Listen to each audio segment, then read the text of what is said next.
काफी सालों से हम देख रहे हैं कि हिंदी फिल्में specially commercial cinema original content पे नहीं बल्कि इंटरनेशनल अपने ही क्लासिक्स और तमिल और तेलुगु सिनेमा से इंस्पायर्ड रही है। इंस्पिरेशन एक बहुत ही लूज टर्म बन गया है। अगर ब्लंटली कहा जाए तो ये फिल्म्स ओरिजिनल मटेरियल के कार्बन कॉपी ही होते हैं और इन रीमेक्स की कोशिश होती है कि ये ओरिजिनल फिल्म्स की सक्सेस वापस रिक्रिएट कर सके। सिंपली पुट, अगर एक स्टोरी लाइन फाइनेंशियली सक्सेसफुल रही है तो हिंदी लैंग्वेज में, जो कि मेजोरिटी इंडिया बोलती है, सक्सेस तो बनता ही है ना। लेकिन इस वीडियो से मैं उन फिल्मों के बारे में बात करना चाहूंगा जो कभी भी रिक्रिएट नहीं होनी चाहिए थी। बुरी एक्टिंग से लेकर भयानक एडेप्टेशंस तक, चलो इन फिल्मों के बारे में बात करते हैं जिन्हें हम भुलाना चाहते हैं। जंजीर प्रकाश मेहरा की डायरेक्टेड फिल्म एक कैटलिस्ट फॉर चेंज थी हिंदी सिनेमा के कंटेंट के लिए। इस फिल्म ने अमिताभ बच्चन को फाइनली एक लीडिंग हीरो के रूप में हिंदुस्तान ने स्वीकार किया। जंजीर एंग्री यंग मैन फिल्म्स की शुरुआत थी और एक शार्प शिफ्ट देखा हमने, जहां प्रोड्यूसर्स रोमांटिक फिल्म से एक्शन फिल्म्स बनाने लगे। सिस्टम के खिलाफ कॉमन मैन के लड़ने की कहानी, इस फिल्म ने देश के सेंटिमेंट्स को समझकर उस पर कैपिटलाइज करने में बहुत ही सक्सेस पाया।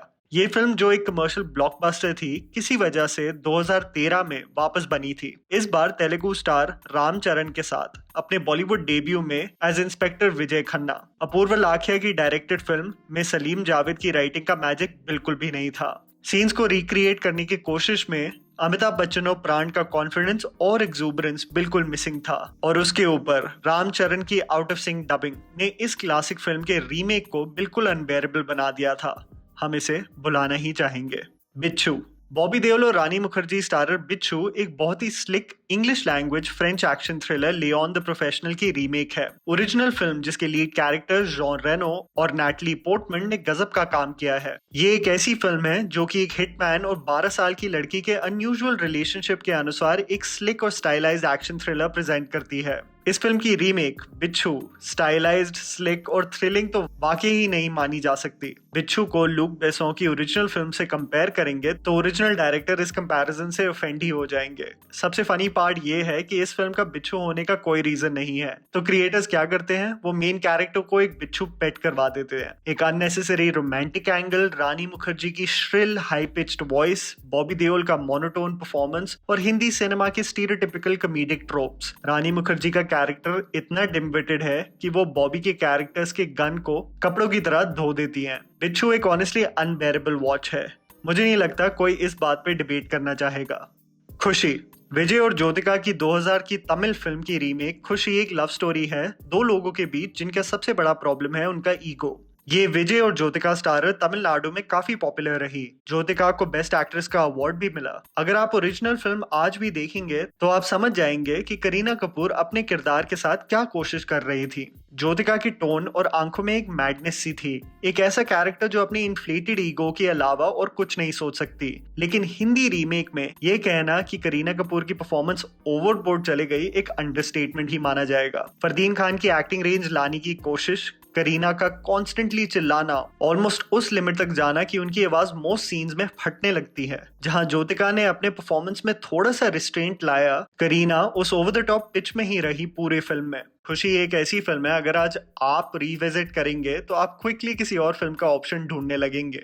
एक द पावर ऑफ वन, एक लेसर नोन फिल्म जिसके बारे में ज्यादा लोग को नहीं पता होगा और वो इसी बात से अपने आप को लकी मानेंगे, वो है बॉबी देओल और नाना पाटेकर की स्टारर एक द पावर ऑफ वन, जो कि महेश बाबू की तेलुगु फिल्म अथडू की रीमेक है। ओरिजिनल फिल्म एक नो नॉनसेंस एक्शन थ्रिलर थी जो कि डायलॉग्स पे कम और इंटरनेशनल क्वालिटी के action sequences, specially hand to hand combat के एग्जीक्यूशन पे ज्यादा फोकस करती है। एक हिटमैन फ्रेम्ड फॉर मर्डर एक मुर्दे की आइडेंटिटी लेकर पुलिस से भागता है। जहां ओरिजिनल फिल्म को बहुत पुरस्कार और प्रेम मिला, इसकी रीमेक फॉरगेटेबल ही माने तो सही होगा। बॉबी देओल के consistent monotone expressions, Nana Patekar की कॉमिक रिलीफ की अटेम्प्ट जो कि डबल मीनिंग और रिवोल्टिंग ही पेश आती है, और बॉबी देओल के स्ट्रेट एंड जुल्फे का डिसीजन हमें यही याद दिलाता है कि हर महेश बाबू सक्सेस स्टोरी को रिक्रिएट करने की कोई जरूरत नहीं होती। आरजीवी की आग, मैं कभी कभी सोचता हूँ कि किस राइट माइंड में आरजीवी ने ये सोचा कि शोले को रीमेक करना अच्छा आइडिया होगा। 1975 की फिल्म शोले एक आउट एंड आउट क्लासिक है। कैरेक्टर्स से लेकर सलीम जावेद के डायलॉग्स तक इस फिल्म की एक एवरग्रीन क्वालिटी है कि आप हर सीन को वापस देख सकते हैं।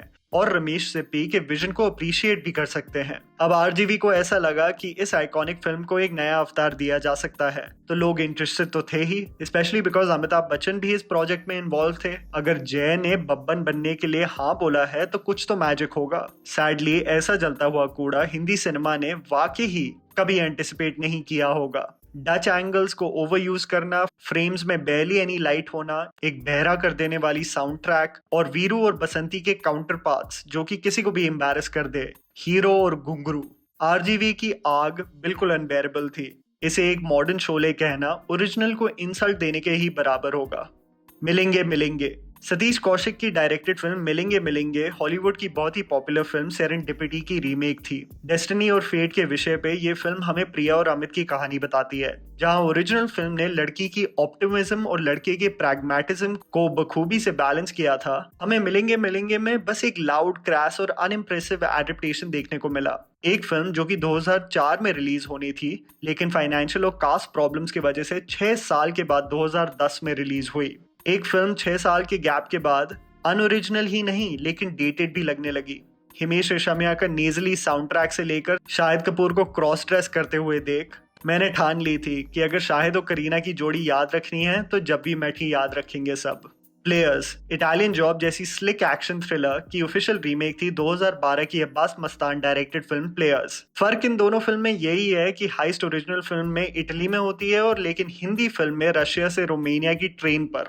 दूसरी बात, ओरिजिनल फिल्म एक वेल प्लान्ड और इंटेलिजेंटली एग्जीक्यूटेड थ्रिलर है और प्लेयर्स उसका विपरीत, लेकिन अब्बास मस्तान के unnecessary staple twist and turns के साथ भी। प्रॉब्लम इस फिल्म की ये थी कि जहां ये एक ऑफिशियल रीमेक है, ये फिल्म अननेसेसरली थ्रिलर को और कॉम्प्लिकेट कर देती है। The worst of all, heist team की बिलीवेबिलिटी बिल्कुल चले जाती है जब आपकी टीम में सोनम कपूर एक गोल्ड मेडलिस्ट हैकर है और ओमी वैद्य चतुर का एक सबड्यूड वर्जन प्ले करते हैं। जहां इस फिल्म को एक इंगेजिंग और क्लेवर हाइस्ट फिल्म होना था, हमें नील नितिन मुकेश एक अनइंटेंशनली फनी विलेन के रोल में मिले जो अपने क्लोजेट में जाके बोलते हैं dress me up baby. Let's just forget about this. आप भी हमें कमेंट सेक्शन में बताइए ऐसे रीमेक्स जो आपके हिसाब से बिल्कुल अननेसेसरी थे।